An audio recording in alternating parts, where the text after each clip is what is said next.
Hi, everybody. This is Carolyn Elliott. And this is Layla Bernard. And you are listening to the Sleepover podcast. So, Layla and I were just having a conversation about she's doing these calls along with our friend Lucy to sort through the applicants to Sleepover Mystery School. And she was just asking me how exclusive would I like, the choices to be. And I was emphasizing, I really want all of the people showing up to be people that Layla is genuinely excited to meet. That is my criterion. Yeah, and there's a lot of them, Carolyn. We are interviewing some really cool people. There are some really wild, amazing souls out there who are like, wow, I secretly always wanted to join a cult. Thank you guys so much for being the ones who are willing to do it so that I could have my dreams fulfilled. I mean, everybody should get to be part of a truly great cult at some time in their lives. Absolutely. I mean, a large part of what we're about is about bringing mystery culture, mystery cultists back into availability. Right. And, it's an exciting thing. So you were telling me that we have people who are into ayahuasca, people who are into Christian mysticism. We have a California surfer dude. Adventurer snowboarder, wild, crazy man. We have people who are like professional astrologers making beautiful mandalas for high magical art, ceremony, doctoral students, filmmakers, moms, all kinds of heroes, just like a wild and crazy bunch. And really what's like shining through for me so much in the people who are like here for this is like how much people really want to do something that they don't know what it is. Yeah. There is so much desire for mystery. There is so much desire to encounter the strange. There is so much desire to walk into a cave where you don't know what's going to be at the end. Oh my gosh. And how different, and that's so interesting. Just as you were saying that, I was thinking how much that is totally the opposite of the general consumer culture, which places a great emphasis on you know exactly what you're going to get. It's going to be the same every time. Layla and I were recently driving home from a wonderful Halloween camping adventure with our friends, including Crystal and Merlin, and Amanda Lowe, and Alyssa and Emiliano. We'll tell you more about these people later. Just let the names sink in. You've already met Crystal. But so we were driving back, and we were going through this section of strip malls on the south side of Pittsburgh, and which looks exactly the same as the section of strip malls in the north suburbs, the east suburbs, the west suburbs. And frankly looks exactly the same as the suburbs in the small town in Iowa that I grew up in. Wow, we're here in this ugly thing that we've made. With the Bed Bath & Beyond and the McDonald's and the predictable, blah, blah, blah. Easy to recognize. And so how much that model of knowing exactly familiarity, safety, comfort, security, homeostasis. Right, we're all deeply trained by our culture of penetrating and revealing the mystery to expect that what's good and wholesome for us is what we already know and what we already have experienced. And that's really what a good life is about getting the things that you already know are good and la la la, which seems like a lot of people are super bored about at this point. Yeah. And of course, there's I'm very sympathetic to the thing in human nature that enjoys familiarity, that even the way that we repeat negative patterns in our lives, right? I get into the same funky patterns because at a deep unconscious level, my body is well, this is how we survived previously. We were doing this. It had these things. And let's just gravitate towards whatever that is and repeat it over and over again. This is what love felt like when I was 3 years old, so this is what love must be. So I guess I'll just keep doing that forever. Because that's what I know. Mm-hmm. And of course, the mutations in consciousness and the mutations in everything right, happen through going towards the unknown and out of that comfortable homeostasis.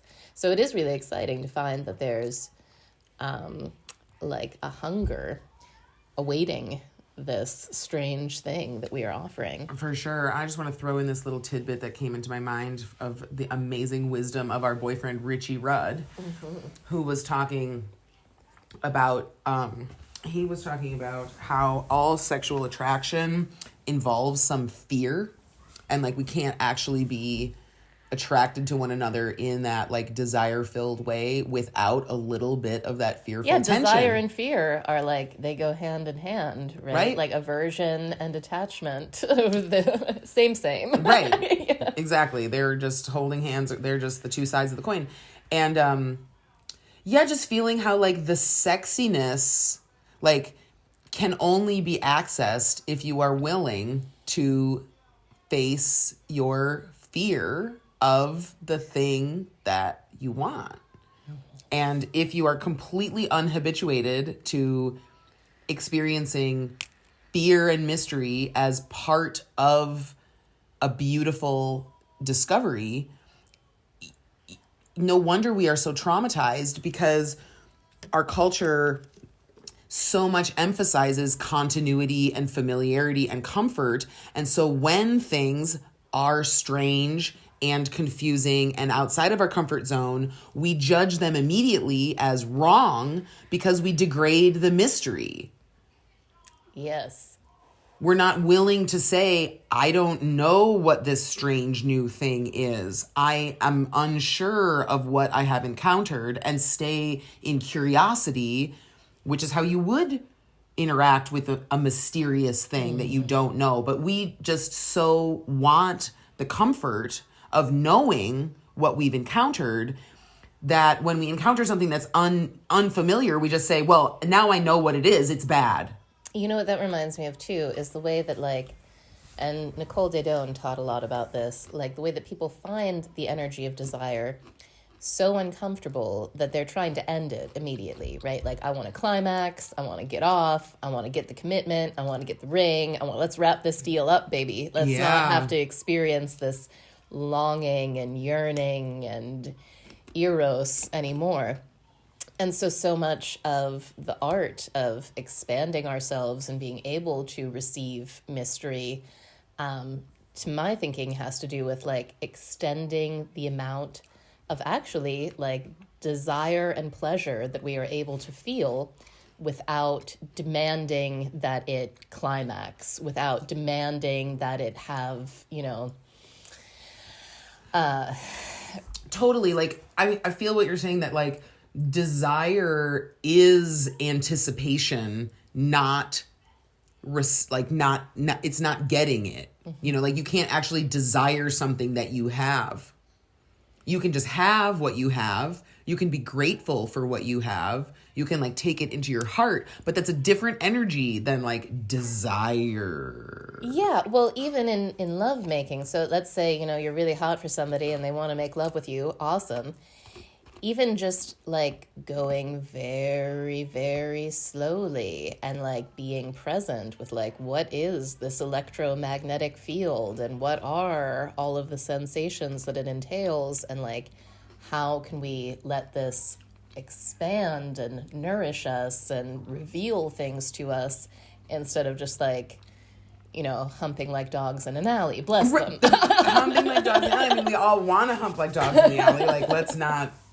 No shade to the dogs, but it's just shame. Like there's that's just one possible move within the field of desire, right? And it's like so much of the cultural conditioning, including all of the pornography, is like all about like getting it, more, faster, harder, bigger money shots, like more obscene, more intense, more right, more sexy, and which is like the very dopamine kind of focus. Whereas the other hormones of love, like oxytocin, I guess serotonin, those are more relational and more slow to open up and don't have the addictive quality of dopamine. Like, this is something that I find fascinating to think about, which is like oxytocin is a really feel-good chemical that's women release it in huge amounts when they give birth and when they're cuddling with their newborns, and it's released just by cuddling and snuggling in general, right? This hormone of bonding and closeness and love. The more oxytocin you feel, the more receptors for oxytocin are produced in your brain. Or wait, is it the opposite? Hold on, how does it go? The fewer? It's like the more oxytocin you release, the less oxytocin it takes to get you the fuzzy feeling. So it's like the opposite of dopamine. It's the opposite of dopamine. It's a virtuous circle that is like. So I find that fascinating to think about. And the loving kindness meditation, metta meditation, is a cool, fun way to teach yourself to release more oxytocin habitually, so that you're just more sensitive to it. You can have more lovey, warm feelings when you cultivate it in yourself. Yeah, whereas dopamine is the opposite. Like, the more you flood your brain with dopamine, the more it's going to take for you to get the high from it. Right, your brain is hungry for it. It becomes habituated to it, and it takes more and more and more to give you the same feeling. So I think of oxytocin as being like that slow dimension of sex, and of being basically lovingly present with desire, that is able to expand and receive and let that energy get nice and big to the point that it starts to show you very psychedelic things. I mean, obviously I love plant medicines, and also we have the medicine of sex within all of our bodies. And something that I learned from orgasmic meditation that's endlessly precious to me, that I never figured out for myself, is that, because when I would masturbate in my youthful life, and sometimes still today, it was like scratching an itch, But it's possible to touch my own clitoris very lightly and very slowly, paying attention to what the finger feels as it is meeting the clitoris, and feeling the magnetic pull between the finger and the clitoris, and feeling. And when I do that, I notice that I actually you'll a nourishment seep into my system, like a deep relaxation and a deep warmth that is more of that oxytocin. You're actually making love to yourself, as opposed to just having a quickie in the laundry room. Yeah, exactly.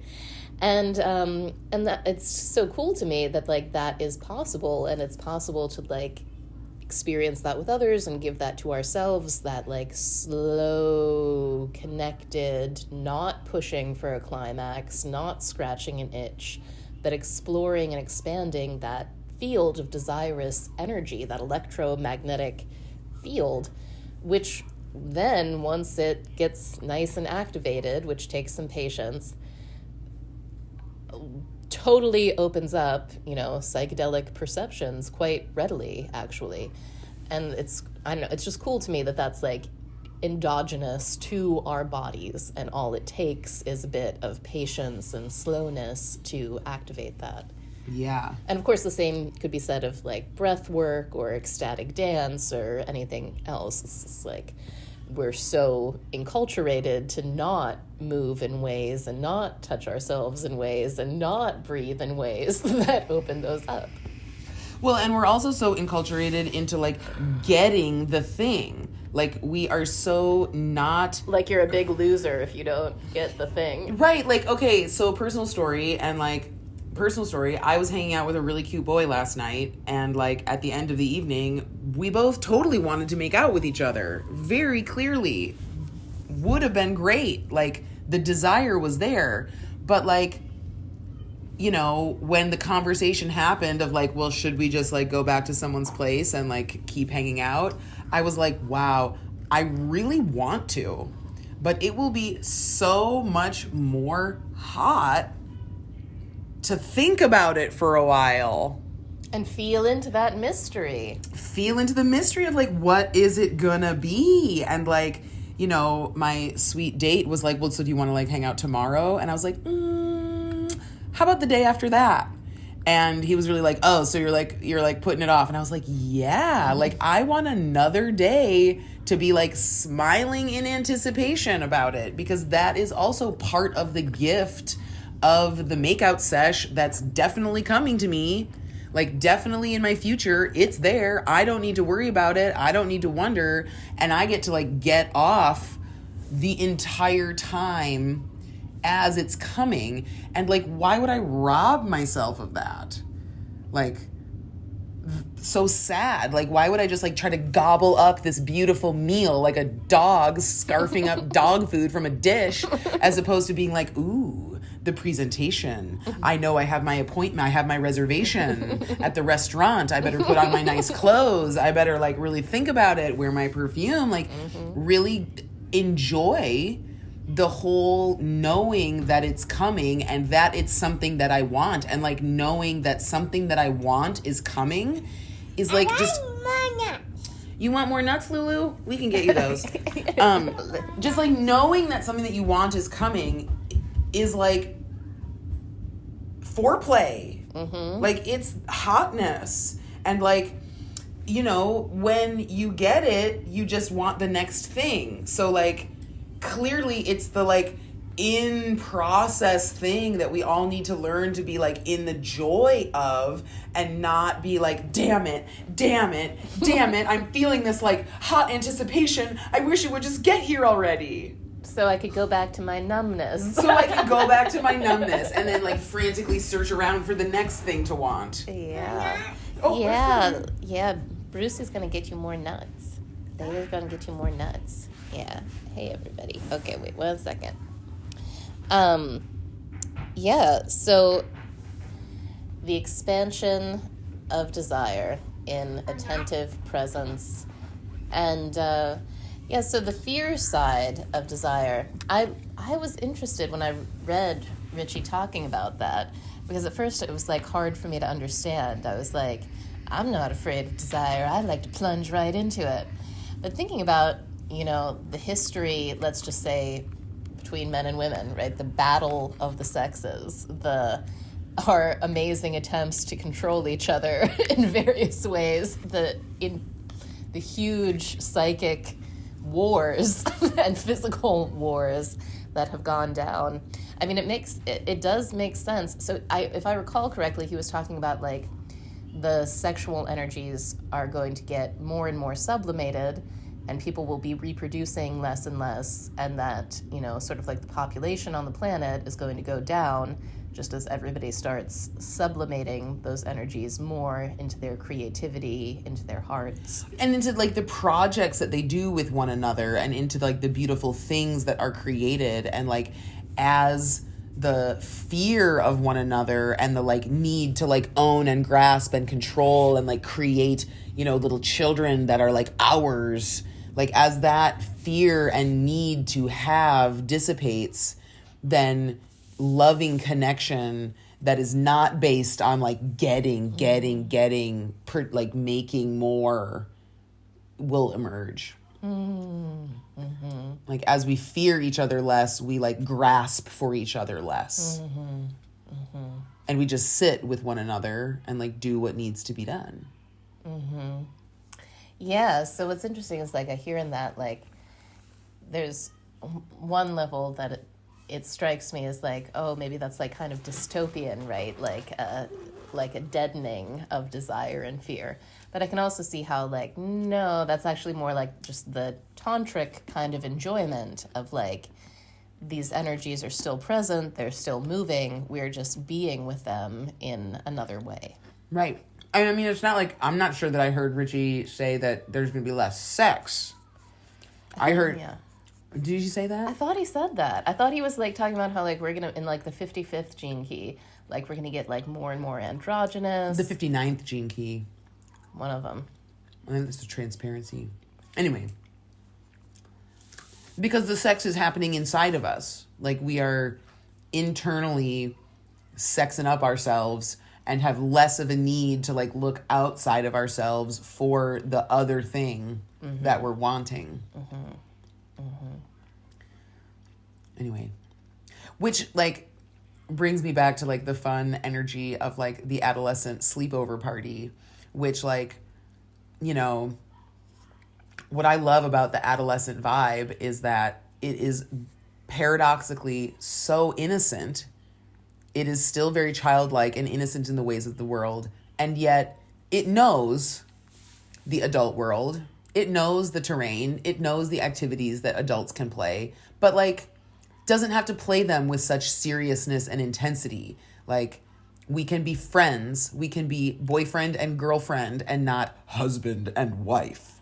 You know, like we can play and like discover and like have fun and be interested and help each other, you know, find our own paths as we do in our younger relationships, you know, that aren't so based on like the Saturnian qualities of like ensuring your legacy and building your estate and like producing your heirs, like all of that heaviness of like adult sexuality and like experience and like needing to do stuff. It like teenagers need to do stuff. The adolescent mind knows that stuff needs to be done, but it's like from a different place. Mm-hmm. It's from a place of like much more innocence and like possibility, openness, wonder. I dwell in possibility, a fairer house than prose. Superior for windows, something doors. Yeah. Indeed. Yeah. And yeah, it's like this a still existing sense of discovery. And what I think is really amazing, and one of the things that I love about our Sleepover Mystery School, is that it is focused on the discovery of the larger self with a capital S, like the Holy Guardian Angel, our inner divinity. And this was something that Jung really emphasized so much. In his view, he saw it as something that people would only get into in the second half of life, like basically after they were at least 40, that they would start thinking about death and dreams and be curious about relating themselves to the divine whole. I've always been interested in this, and I found that many other people are too, that even as we're going through finding our place in the material world and our careers and everything, we also want to be related to the whole and to the mystery of death and all of that. And what I think is really cool is that our larger, I like to call it our non-culture, the mainstream non-culture here in the US, that I think versions of it pervade many places in the world, is all about that period of curiosity and discovery ends when you're a teenager, and now you're an adult, and there's nothing really new under the sun. Welcome to the real world. Pay your taxes, be a good citizen. We don't die. fit into the roles that exist for you and carry on. Right. Don't think about it. That actually there is much more self-discovery to be had. It's the self with a capital S discovery. So when you're a teenager, you're discovering basically your ego self. Like, who do you want to show up as in daily life? Like, what friend circle do you want to have? All of these, what are your likes and dislikes? What do you want to study? What do you want to do? Big process of discovery there. Right.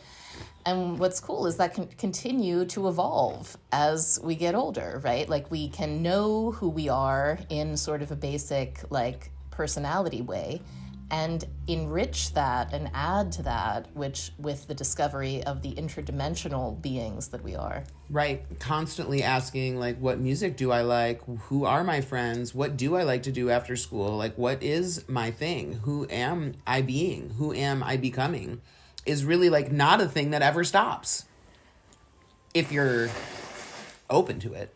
Yeah, precisely. So this is what I'm excited about when you were talking about the applicants that you've been talking to, is, all of these people who are in touch with that truth and already living it in their various ways, all coming together under a united cultus of, the seven-pointed star of Babylon, the great rose of the Holy Virgin Mother Whore, and entering into the sanctuary of her grail. Yeah, and all knowing that what we're really here to do is grow and change and witness one another in the beautiful evolvement and like love each other's, like love that for each other. Oh, dude, so I recounted this to you when we were at the Halloween weekend, but for the folks, I want to tell them I had a cool experience where I had a dream on October 29th. My Italian ancestors came to me, and they were like, hey, we are not happy about this thing. And they told me this very specific thing that they wanted to be done within my family to appease them. And I was like, okay, cool. And they were also like, and oh my God, we are so happy for you. Your nail polish is bomb. And let me tell you some things you could do with your hair. Because my Italian side of the family is the ricciutis, which literally means the curly-haired ones. I have curly hair. And we were talking in this big library. And I told my husband David about the dream. And he went on a search for the heraldry of the ricciutis, which I had never searched for. I had searched for the heraldry of the Elliots, but for some reason it never had occurred to me. And he found this, the heraldic seal of the ricciutis, also known as the Riccis or the Ricciatis, is there's 3 roses with green leaves, and there's a hedgehog. And the roses... In one, there's 3 roses, and another one, there's just a single rose. But the rose has 21 parts, so 22 petals and leaves all told, which, of course, adds up to, including the whole, is 22. The number of the major arcana and the Hebrew alphabet, and this, like, fundamental number in Hermeticism, which is also a big deal. In the gene keys, gene key 22 is a big deal. And I was like, oh, snap. Like, my Italian ancestors weren't just, I don't know what I thought they were, because I encountered sort of our family as we had been demoralized by modernity and whatnot, post-modernity. Right, yeah. Living in the degradation of the fall of the Roman Empire. Yeah, they weren't just some Dagos running numbers and, like, making illegal wine in the basement, which is what I thought. They were cool.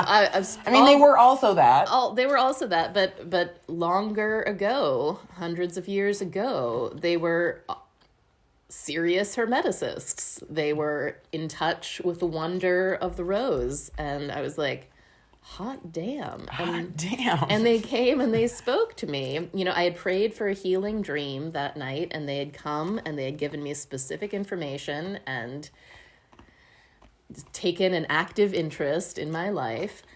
And that's the kind of thing that I want everybody to have, that ongoing self-discovery, larger self-discovery, because obviously there are dimensions, they're part of the fractal holograph that I am. They're part of the fractal holograph of the whole universe, of course, but they're in this specifically close relationship with me, right? And that discovery goes on and on. And deepens, because as we remember who we're being, mythologically through the past and ancestrally from our lineage, like, as we remember who we are being, we then remember that, like, who we are being has a mission that has to be taken, that has to be carried on. Dude, can I tell you, this connects to this other dream I had. I think I've told you about this dream before. I'll just tell it for the folks at home. This other dream I had where it was a major numinous dream. I was at an art exhibit, and it was like I was looking into a video art screen, and I saw a young woman. She was either, like, I don't know if she was like 9, anywhere from 9 to 13, and she was wearing red robes like Mary Magdalene in the Orthodox pictures. And she was just so amazing. I was just like looking at her. And then in the dream, this group of Catholic tourists came, and they were like, hey, we're going to a major sanctuary, you should come with us. And I was like, I'm not a Catholic, you guys, you go have fun. And they were like, no, seriously, come with us. And I was like, all right. So I got in this bus with this group of adventurous Catholics, and we wound up in this other amazing art place, which was like a tea salon It was all velvet, and there was a table with like beautiful ceramic tea kettles and cups. And I went up to the table to receive my tea, and I looked in the cup, and it was this black syrupy liquid. I realized the tea they were serving was ayahuasca. And I was like, awesome, I'm down for this. So I sat and I drank my teacup of ayahuasca in the dream. And I went back up to the table to get some more, because I'm like that. And as I was at the table for my second serving, one of the congregants said to me, I know your family. I recognize you. And I was like, oh, wait 1 second. Lulu fell down. Oh. Lulu. Oh, there's Gabby's house? Okay. This is the real life, people. Talking dreams and magic, taking care of your baby. That's how it goes. Okay. She just needed Gabby to come back on. All right. Lulu's a big fan of Gabby's dollhouse. So, They recognize they you. recognized me, and they were like, your family's very important. And I was like, no, I don't think you know my family. We're nobodies. We're a bunch of schlumps. Like, don't, you got me. We're just a bunch of yinzers from Pittsburgh. Yeah, I'm like, you're recognizing the wrong person. They're like, no, I see you. I know your family. You're in the Order of the Rose. And that was the end of the dream. And of course, I'd thought a lot about that dream, and I have, aligned myself with the Order of the Rose. With the Order of the Rose, with Babylon, Hermeticism. with Mary Magdalene, with the Rosicrucian, the Rose Cross. But this dream about the Ritudes that had my husband go seek out the heraldry and discover that they were actually in the Order of the Rose. They're actually my family. What? Yeah. Right. I had no clue. I mean, bless my Italian side of the family, but the way that I had encountered them, of course, was that they were like, depressed, Catholic, alcoholic, like, struggling to get by in the blue-collar world of Pittsburgh, really down for the Steelers games, really into making cookies. Not chanting the middle pillar every morning, not opening their consciousness to divinity, not... Exactly. But it's so amazing to me that was in the DNA that they passed to me, and that I have been doing this work. And unbeknownst to you, you have been like flowering your own family's lineage, like mysteriously, unconsciously. Your will just was that for some reason, and like.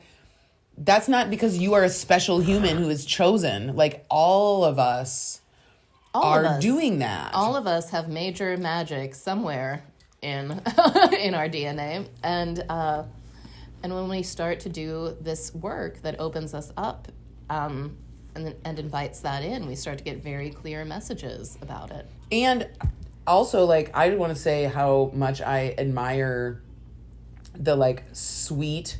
demented insanity of everyone who has applied for being willing to be so strange to the ego, because it is very concerning to the ego that's created in this non-culture to start realizing that your life impulses are coming from somewhere much, much deeper and much, much more mysterious than your ego's little ideas of what it thinks is cool and what it thinks is right and what it thinks is fun.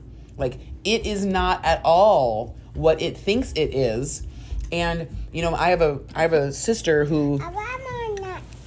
I have a sister who was confessing to me recently that, like, she loves her therapist and she's had, like, a lot of great experiences with her therapist, but that, she has reached a place in her...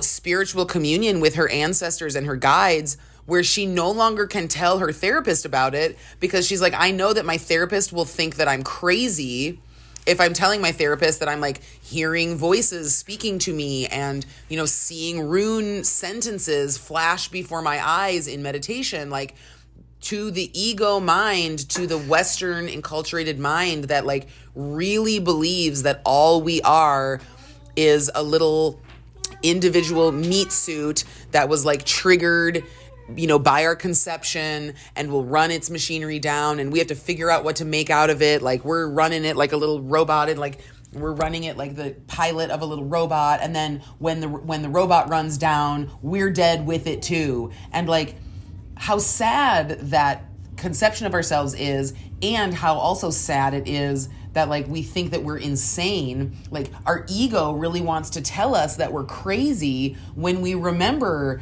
that our family long, long ago was hermeticists. So of course I am a hermeticist. And of course my life is the flowering of my ancestors. And of course my actions are dictated by the desires of forces deep and unseen that have nothing to do with at all with who I think I am. So like, I'm just impressed, very deeply impressed at like the willingness to be culturally a little crazy, like to just go a little mad, just a little weirdly mad, and to know yourself as like the currently operating node of something way, way more ancient. All the very best people are mad. It's true. Alice in Wonderland somewhere. Yep. Yeah, exactly. And what's also very touching to me, so I love that specifically about our applicants and their bravery. And I also love that I do think that there is an awareness dawning in so many people in all walks of life that there is so much more to all of us.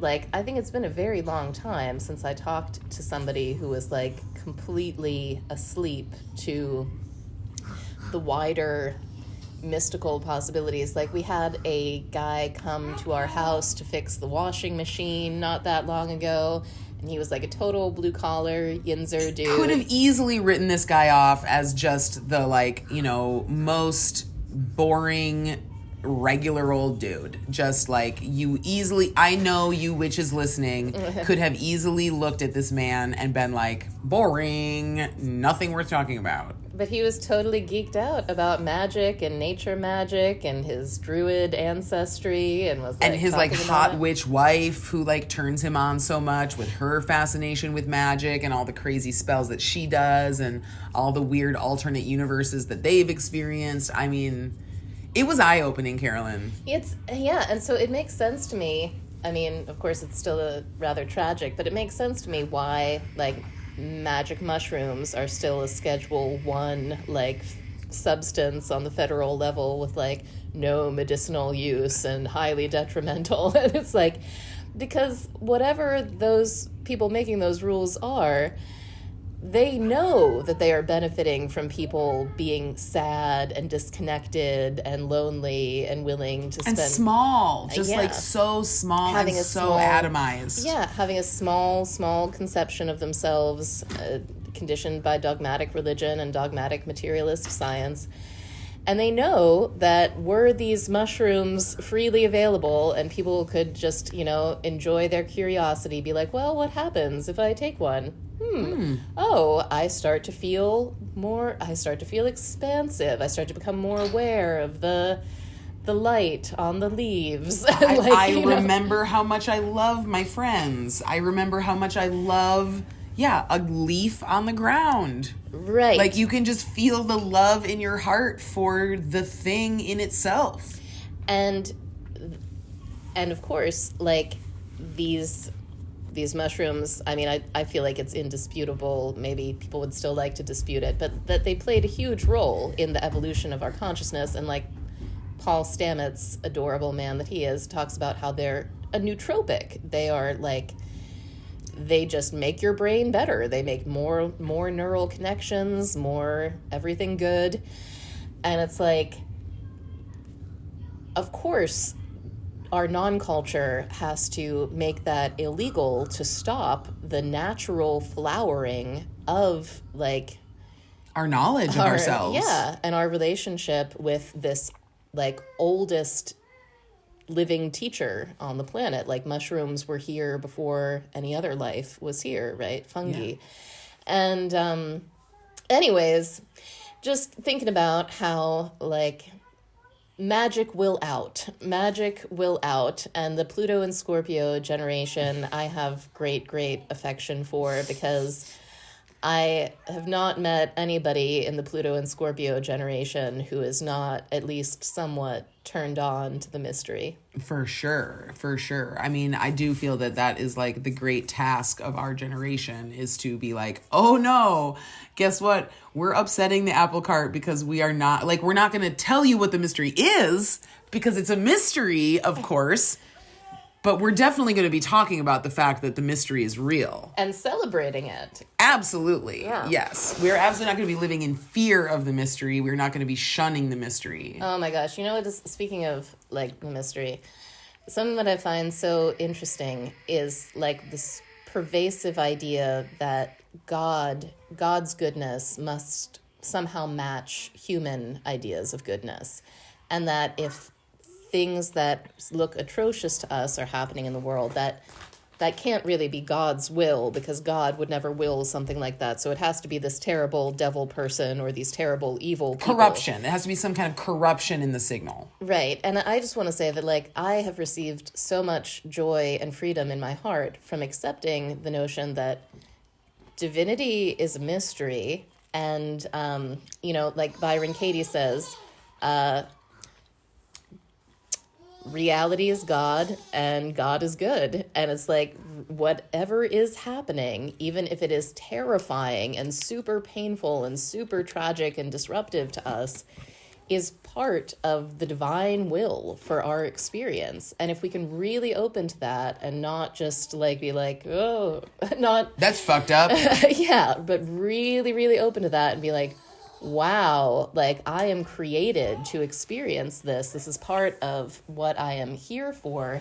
And this is like part of the gift that I am somehow being given by being in existence in this plane of duality. Wow, there must be something more to this pain and this tragedy than I can fully understand. And that opens up the possibility of creating a larger meaning. So this, like, torus shape that, like, I'm really into this book by Marshall Lefferts called Cosmometry, and I was talking a bit with Layla about it. Right? The universe is toruses all the way down. This, like, it's a torus. It's a black hole that also shoots stuff out on the other side. Like, one side is a vacuum and the other side is a fountain. Mm-hmm. Like, it's like a shop vac. Mm-hmm. One side sucks, the other side blows. Precisely. And just to make very clear, like, everything has this shape. So the galaxy has this shape, the solar system has this shape, the electromagnetic field of the sun, of the earth, of our bodies, of, plants, of trees, of apples. It's just toruses of atoms, of, whatever little tiny particles. So, like, it's what's happening, folks. Right. There's an in and there's an out. And the in and the out are connected. Yeah. And there's a way, and I think it's this way that has been so strongly devalued in our non-culture, of the really deep surrender, the really deep yin, the pure yin of, like, fully surrendering, falling down the black hole, down the black hole, truly embracing and truly accepting this world with all of its scary, scary shit. That as you do that, you pop out into a bigger layer of the torus. You come out and you're on the fountain side again, and it's like, whoosh. Right, you thought you were falling, but you were actually floating upwards. Yeah. And that's, people like to talk about ascension on Instagram and stuff, which I think is super cute. And the first real step in ascension is that descension. Is that falling down, down, down, embracing all of incarnation.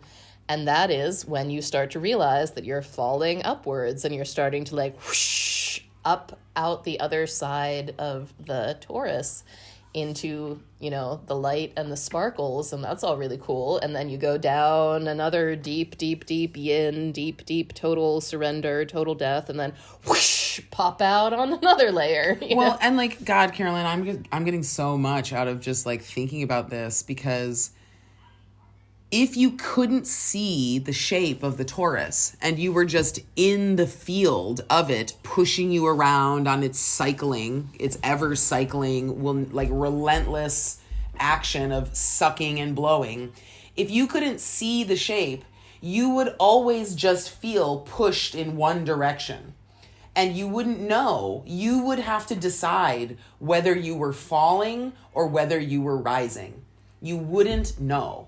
If you couldn't see the larger context, you would just be in the field of the push-pull. Like you would just be in the push-pull, and it would be your conscious choice that would orient you to whether you are falling or flying.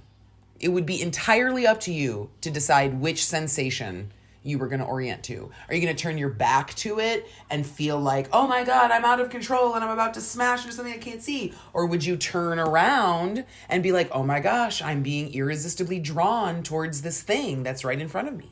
Like, that's the choice. That's literally the choice. It's a choice of attitude. Right. And that's what Richie is always on about that I feel like is so important, is like, yeah, literally, you don't really have a choice about anything except your attitude towards the... Dude, that's like one of my favorite lines from my favorite movie, Palm Springs, is like after... so Palm Springs is like a Groundhog Day remake. Many of you have probably seen it, and if you haven't, you should definitely watch it. Highly recommend. You know, these two characters have just woken up into an endless time loop from which they cannot kill themselves. They cannot escape. No matter how many weird, crazy deaths they try to create for themselves, they just pop right back out into the infinite time loop. Wink, wink, nudge, nudge. And, you know, the new person who's newly awake to the infinite time loop is having some distress. She's the one that's really trying to kill herself and get out of the infinite time loop. And the other guy who's been there for a long time is like counseling her on like how to adjust to the new reality of, yes, you are in an infinite time loop, and yes, you will just wake up and you will always be here. You will never, never, never not be here, my friend. He just says to her like, well, you know, we seem to just like have no choice but to live. So I guess the only thing we can do is figure out how to suffer as little as possible. And like truly, that's it. Like that's like deep, deep wisdom from Andy Samberg. Like we literally have no choice but to live. Mm-hmm. Mm-hmm. I mean, that's become very clear to me that like, even if you get fed up with this incarnation and you decide to hit the reset button and leave this current incarnation, you will just wake back up in another node of the simulation. Mm-hmm. You will not ever get out of here. You have no choice but to live. And so you can hit the reset button a bunch of times and like try as much as you want. I'm sure that many people listening to this podcast have had many lifetimes of like, you know, desperately trying to get out. But here we are, we have no choice but to live. And so the only choice we have is the hermeneutic choice of like, what does it mean to be here? Are we in a confusing world that potentially could harm us and cause us degradation? Or are we in a beautiful world that is always flowering to its next most beautiful thing? Beautifully put, Layla. Well, on that note, I think maybe we'll wrap it up for tonight. Lulu's here for some nursey nibs, so baby calls, Desire is here, and thank you all so much for joining us. It's always a pleasure. Such a pleasure. Thank you, everybody. Please give us a review, tell your friends, tune in next time. This has been the Sleepover Podcast. Bye-bye.